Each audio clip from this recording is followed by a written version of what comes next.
산타크루즈 해전 두 번째 영상입니다. 지난번 영상에서 항모 엔터프라이즈와 호넷이 토머스 킹케이드 제독의 지휘하에 1942년 10월 24일에 남태평양에서 태스크포스 61로 편성되었다는 것을 언급했습니다.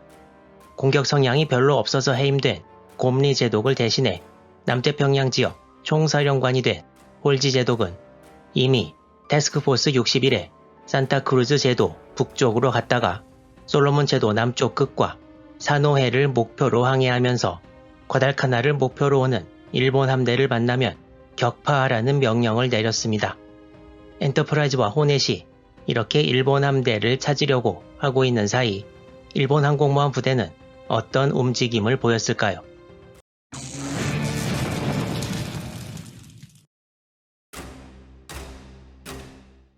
당시 남태평양의 일본 해군은 각 함대가 삼각형 모양으로 배치되어 있었습니다. 먼저 삼각형의 왼쪽 끝에는 항공모함 준요와 수상함들이 배치된 전진 부대가 있었습니다. 그리고 삼각형의 오른쪽 끝에는 항모 쇼카쿠, 즈이카쿠, 즈이호와 호위함들의 기동부대 본대, 이 두 함대 서로 간의 거리는 약 160km였습니다. 항공모함 3척을 호위하는 함대로는 수상함 숫자가 매우 적은 것을 볼 수 있는데요.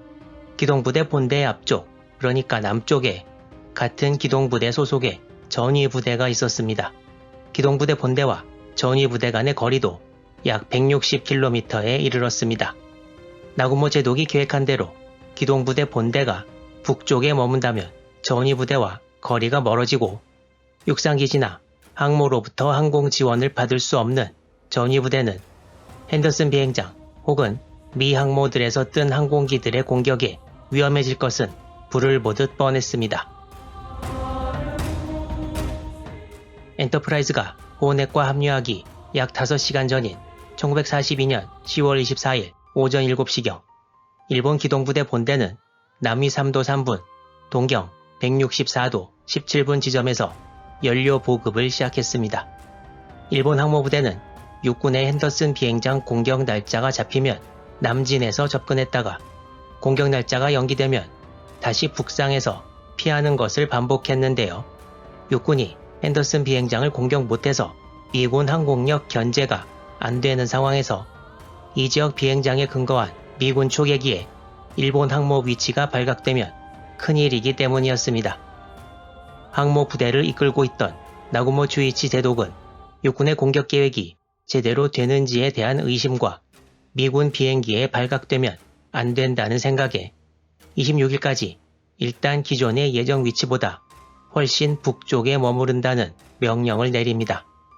이 소식을 들은 연합함대 사령장관 야마모토 이소로쿠는 제3함대에 북쪽으로 피하지 말고 예정대로 남아할 것을 다시 명령합니다.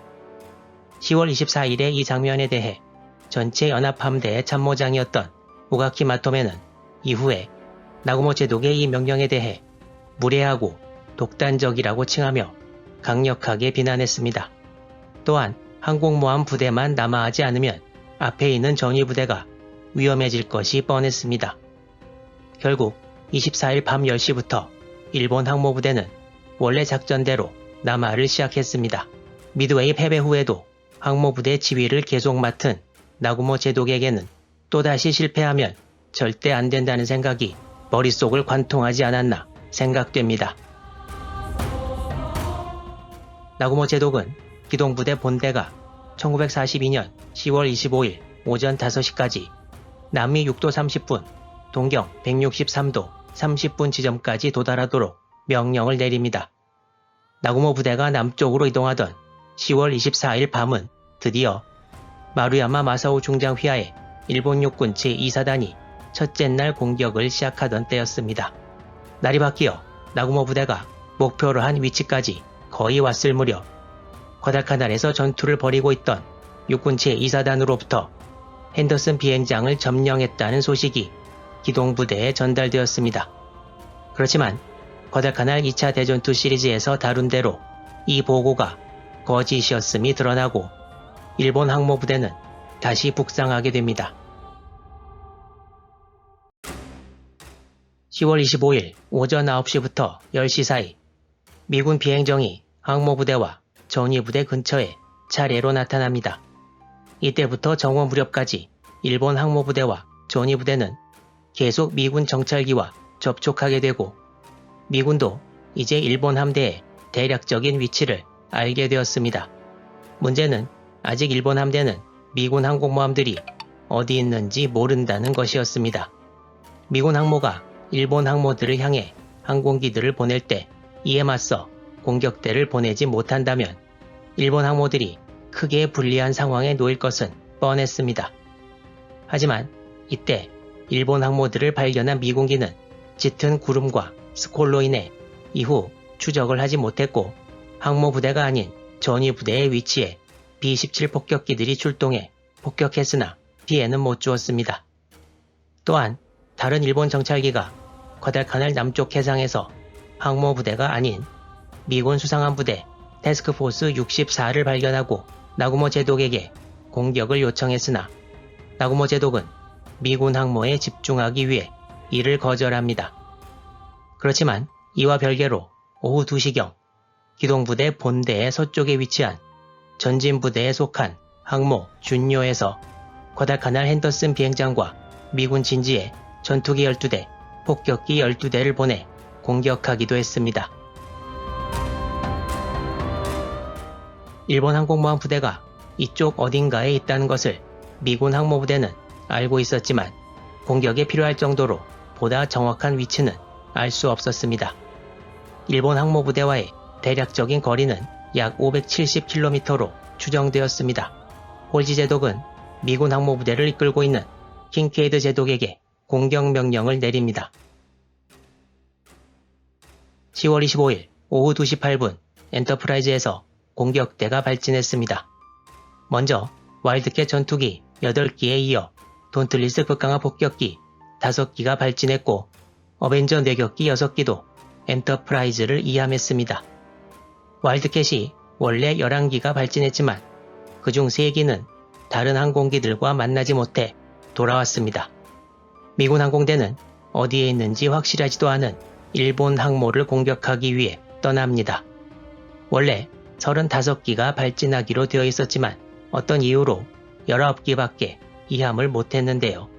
아마도 이때 엔터프라이즈 항공대, 즉 에어그룹 10의 조종사들이 짧다면 짧은 3개월 훈련 후 배치된 신참들이 대부분이어서였을지도 모르겠습니다.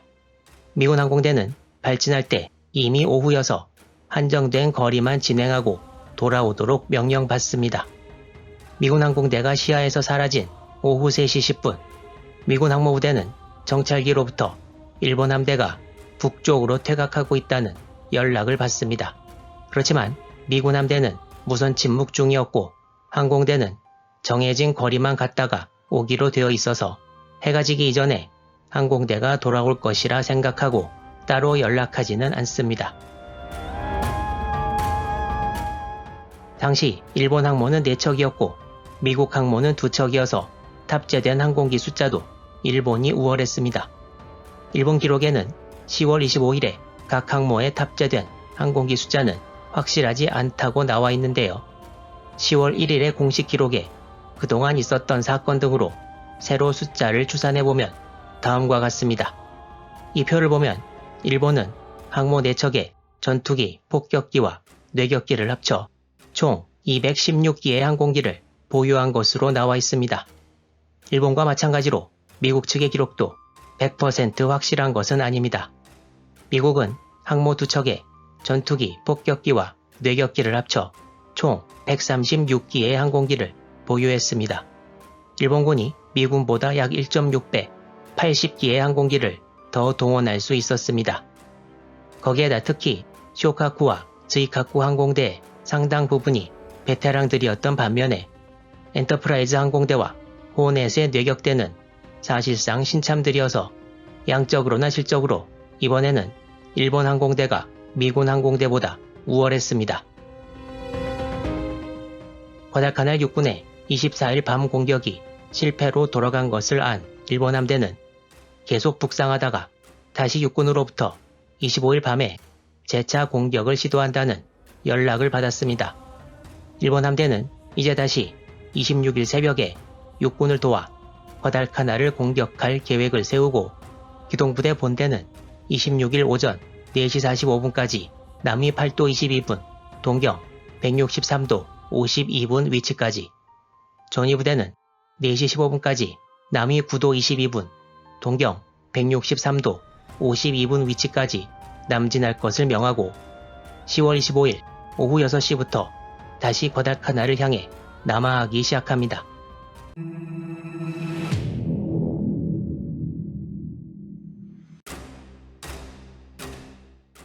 엔터프라이즈에서 발제나 항공대가 지금은 멀어져 가고 있는 일본 함대를 향해 다가가고 있을 때 항공대를 지휘하던 제임스 토머스 소령은 비행 거리를 더 늘려서 일본 함대를 찾기로 결정합니다.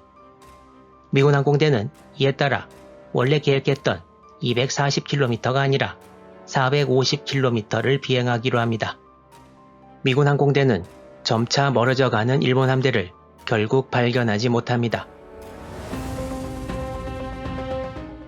갈 때는 좋았지만 일본 함대를 발견하지 못하고 엔터프라이즈로 돌아올 때 일이 터지고 맙니다. 해가 져버려서 별로 경험 없는 조종사들이 완전히 암흑 속에서 비행해야 했던 것인데요. 계획보다 멀리 가는 바람에 연료도 다 떨어져 가는 상황이 되고 말았습니다. 와일드캣을 조종하던 파일럿들 중 한 명이었던 에드워드 파이트너 소위는 이날 비행이 태어나서 가장 무서웠던 경험들 중 하나였다고 말하면서 연료계 바늘이 0을 가리키는 가운데 10분을 비행해야 했다고 회상합니다. 미군 항공대는 높은 고도에서 필요한 기체 내의 산소도 모자라는 상황에서 힘들게 비행했습니다. 중간에 연료 보급 장치 고장으로 와일드캣 한 기를 잃고 악정고투 끝에 항모 위치까지 도달했으나 엔터프라이즈가 있어야 할 위치에는 아무것도 없었습니다.